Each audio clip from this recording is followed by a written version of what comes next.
was cool, noticeable. You know what I mean? So that's what we came up with. So the pixie, updating the pixie, is making sure that there's a lot of loose pieces in the haircut. The prior haircut, the challenge was it was cut a little too mathematical. Everything was a little too even. It was a little too weighted equals dated. So weighty haircuts is going to be datey haircuts.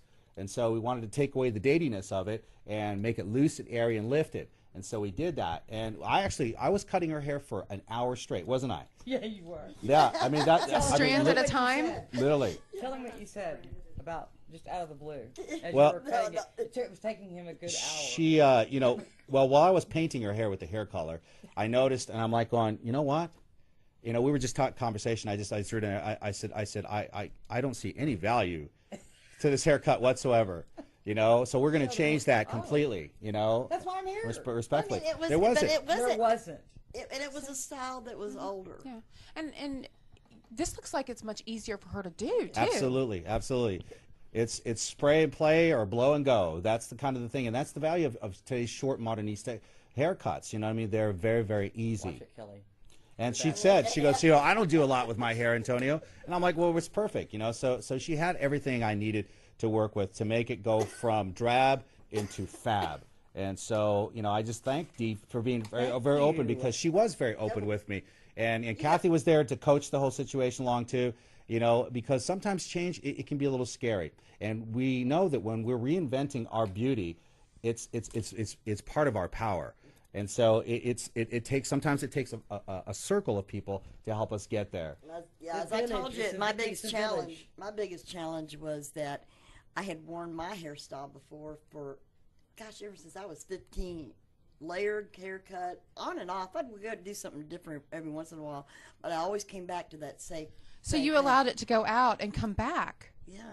Yes. And go out again and come back again. She went back to Farrah Fawcett. But I always went back to Farrah Fawcett, you know.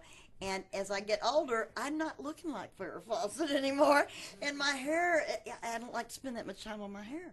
And so I look much younger. I notice that the young people wear this, and it makes you feel younger and more in tune with it. But it was hard for me at the beginning because it was different. So so overall, so we had a great success, and we had fun doing it. And the best thing for me is we did this together. You know, we weren't, you know, separate. And actually, I made some changes this morning because, you know, after I evaluated our color last night when we did this for Dee, I had contacted Kathy and Dee and said, you know, I'm going to make a little bit of adjustment. We just need to brighten up just a bit more because it still didn't have enough in there. It was still had a little bit of a duller tone in there. So we layered in just a little bit more color this morning, and then that really gave it the bells and the whistle and the pop and the hello color.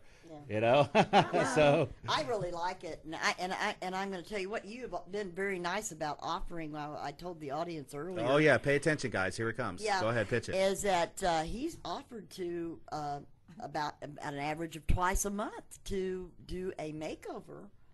A hair makeover on somebody, a listener, or maybe y'all can qualify, but we really want to let our listeners come forth, and that he will do it and show what we can do with people. In hey, over 50 job seekers, this can really help you. That's right. It was just on the news today. It was just on the news today. I don't remember what it was on. Today or Good Morning America, they were talking about, there was this author, he's promoting some sort of book, and he was saying that there is, you know, this sort of phenomena or kind of a job world epidemic or whatever, but there's the displaced 50-year-old professionals that have lost positions or have somehow come into a transition of new position. And so it was that. And I said, well, I'm seeing a lot of that too.